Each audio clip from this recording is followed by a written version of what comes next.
Alrighty, everybody.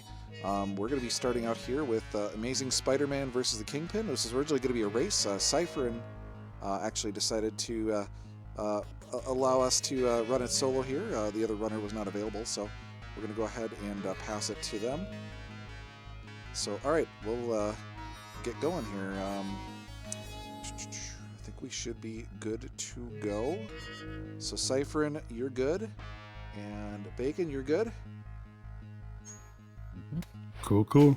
All right, you guys are live. You have been for about a minute and a half. I mean, go right ahead. Oh no, they probably saw me scratch my butt. No, I'm just kidding. Hey everybody, I'm Cypherin again. I didn't have the webcam on before, but now you can see the Grizzly Adams in effect. I'm here showcasing the Amazing Spider-Man versus the Kingpin for you all. And on commentary, I have the wonderful, awesome, amazing, skillful Bacon Omelet. Hey, what's up? He doesn't run the game, but he's definitely contributed a lot to this game. And hopefully during the showcase tonight here, you all will get to see that if I don't butcher it too much. But yeah, originally this was going to be a race between me and Olaz, but unfortunately Olaz had to drop out. So also with the tech setup there, it was because I being in the race, I wasn't thinking I was going to be playing this single, so I wasn't prepared. That's all on me. But yeah, I'm going to show this wonderful game for you all. This is one of my early favorites on the console. Absolutely love this game, and to this day, this game is probably, if anybody knows me, I'm a huge Spider-Man fan, and besides the cartoons themselves and the comics books, this game is probably what kicked that off. So again, just as I said in the last run, which fantastic job, She-Wolf Val, but just as I said, I think in the last run, probably even in Three Dirty Dwarves, like Ed, thank you so much. You have no idea the impact you probably had on a number of us with the games that you've put out. So yeah. I hope I do a good job for you as well as I play this tonight. So yeah, let me go ahead, and whenever I do typical runs, because I play both on normal and nightmare, I'm going to do normal today. I like to show the option screens before we get into the game, but give me that countdown, Bacon. Sure. 3, 2, 1, go.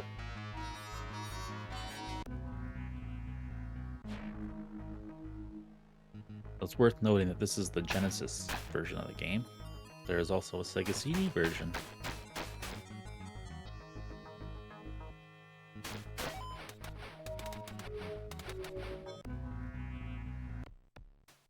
Quickly getting through that little intro area. Now Cypherin's going to do this seemingly impossibly hard jump. This is harder than it looks, and it looks hard.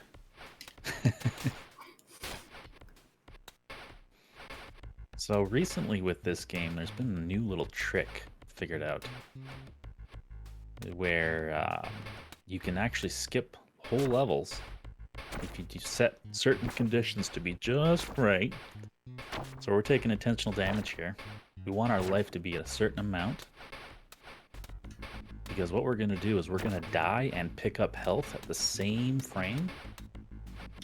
And funny enough, to trigger the flag in the game that triggers to say if you're passing the level or dying is the same flag. So you can trick the game just like that. He died and picked up health, but the game said, oh, we're moving on to the next screen. Cypher's getting some funky jumps there. He's going to clip to the right. No clue why that works. No clue whatsoever. I know how that little level skip thing works, but I do not know why that works. Yeah, exactly, Grim. Yeah, it just confuses the game when it thinks you're dead, but it sees that you have health. So it's like, oh, no, you're going to the next screen. That's what's happening. Same thing works in the CD version as well. But in the CD version, you don't have to grab the health on the same frame as you dying. You can actually die and then fall into a health pickup, and it does the same thing. So it's actually easier on the CD version.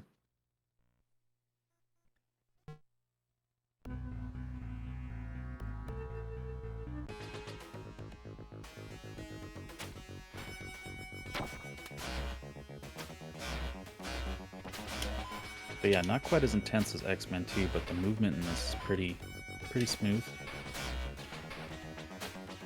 Like the web slinging.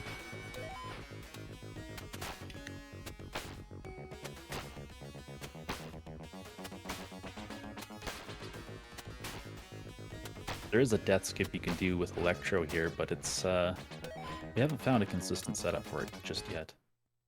It's rough. Yeah, it's possible, but it's rough. Speaking of possible but rough, here's the next one. I can't do this one, but Cypherin can. There's a giant monkey here. We're gonna time that giant monkey with the health pickup.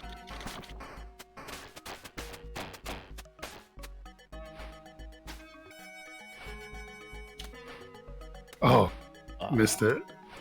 So close. Yeah, it's really hard to position the monkey right where you want him.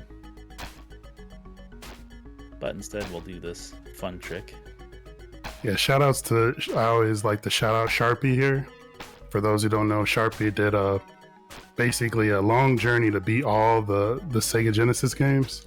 Yeah. And during his playthrough of this, he came up with that method that I just used there to beat the monkey there. And as I was watching him do it, I was like, "Oh, I'm so stealing that.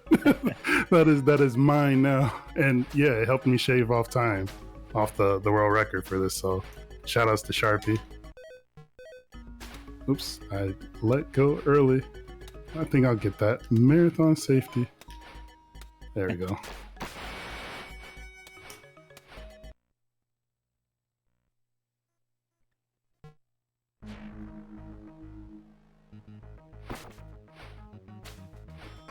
On to the next level. There is another setup for a skip here, a level skip. Right at the start, conveniently too, but it is a little rough. Ooh, was that it? I don't have I think my health was not at the right point I needed to be. Yeah, too high. Yeah, you can tell when you get the glitch to work when the music stops, but you're still moving around.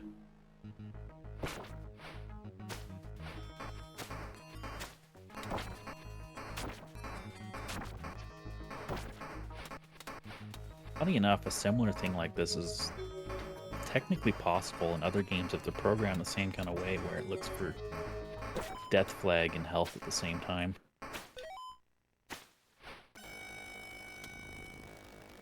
Whenever I look into games now, I look into that specifically. That's one of the things I check.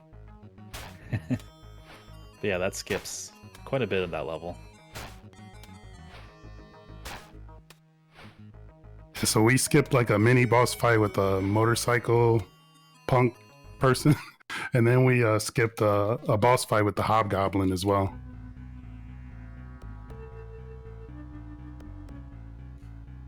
Yeah, I think even with missing out on that first attempt and then coming back to the second attempt, you still save time probably. Mm-hmm.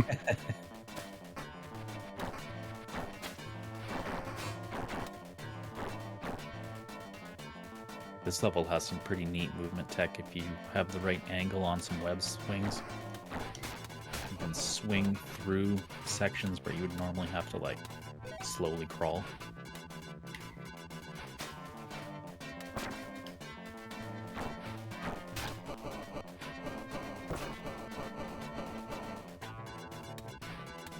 And I'm surprised more people don't run this game. It's a great game. Usually people have come to me about it though. They're like, "Oh, it's so frustrating." Yeah, that's fair, I guess. Yeah. I want to see more runs of the CD version. I think there's only one person on the board for the CD version. Yep.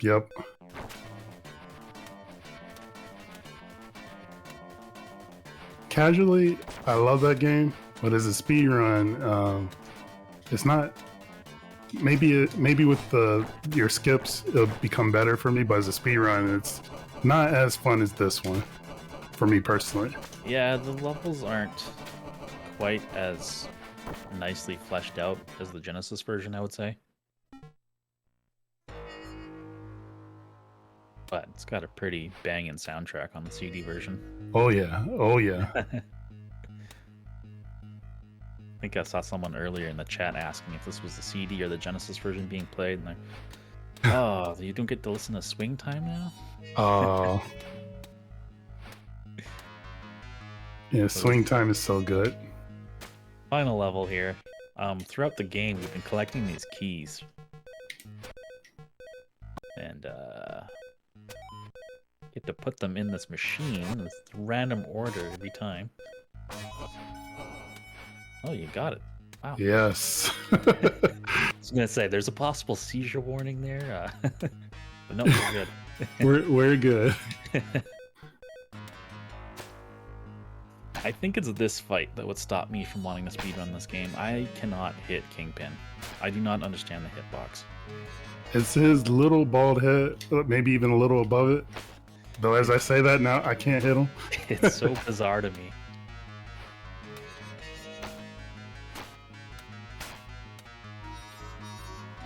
Oh. Stop it. I love all 10 animations that he has. Oh, he made me miss Mary Jane too. Uh-oh. Uh-oh. Just gonna get cooked.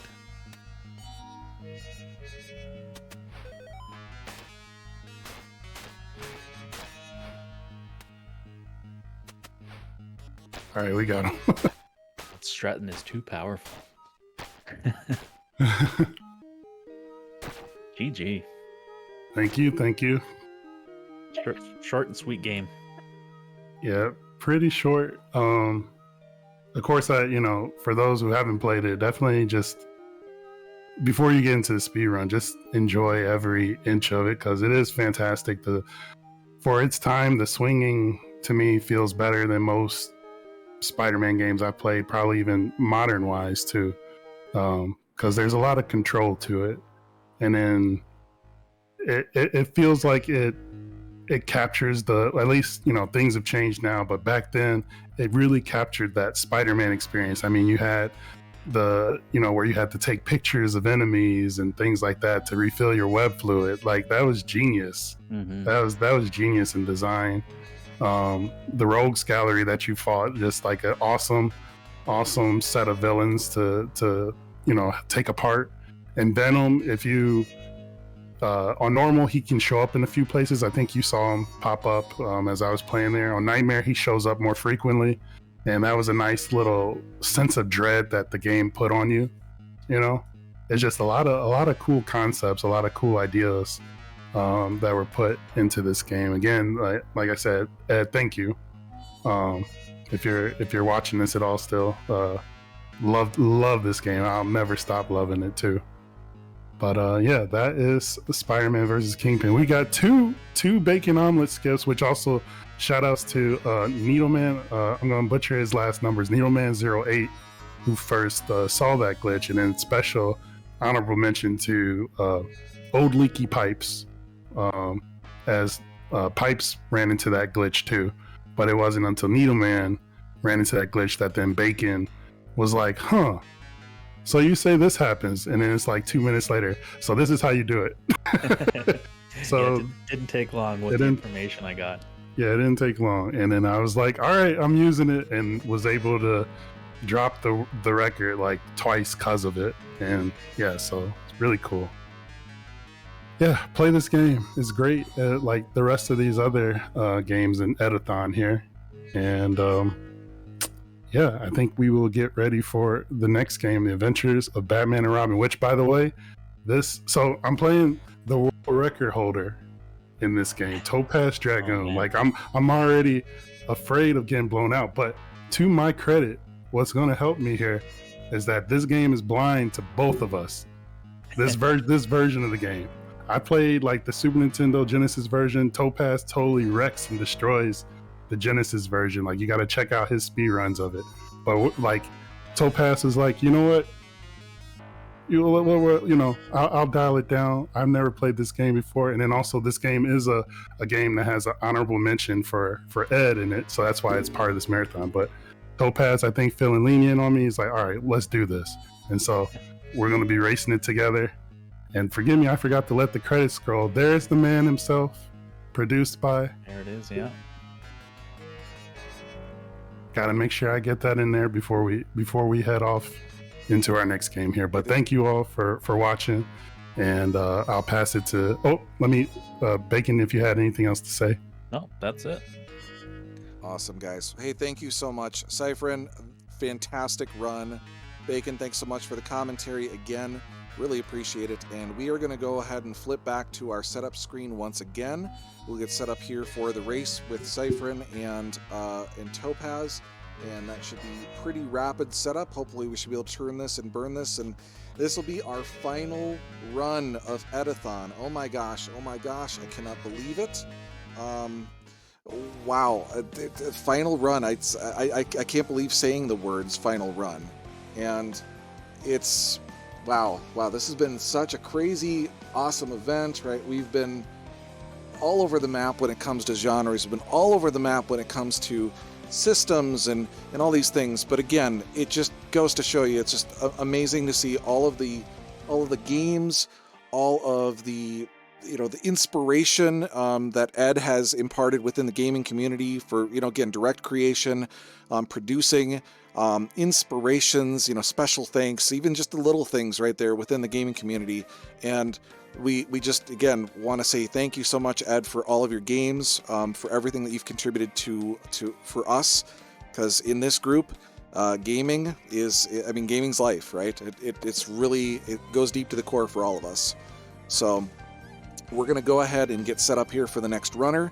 Reminder again, in addition to everything I'm saying for Ed is the fact that Ed said, hey, we really should support Tiny Hope Village, and I am so proud of what we've accomplished so far here. And it sounds like $700 or more, depending on everything else has come in since then, that's going to Tiny Hope Village, and to support their mission of helping people who are experiencing homelessness and getting them a start, right? In putting them into a community that's supporting them as well as supporting everything else around them to make them be successful. And again, it's for the bottom of my heart. Again, I'm so proud that we're able to support them as well.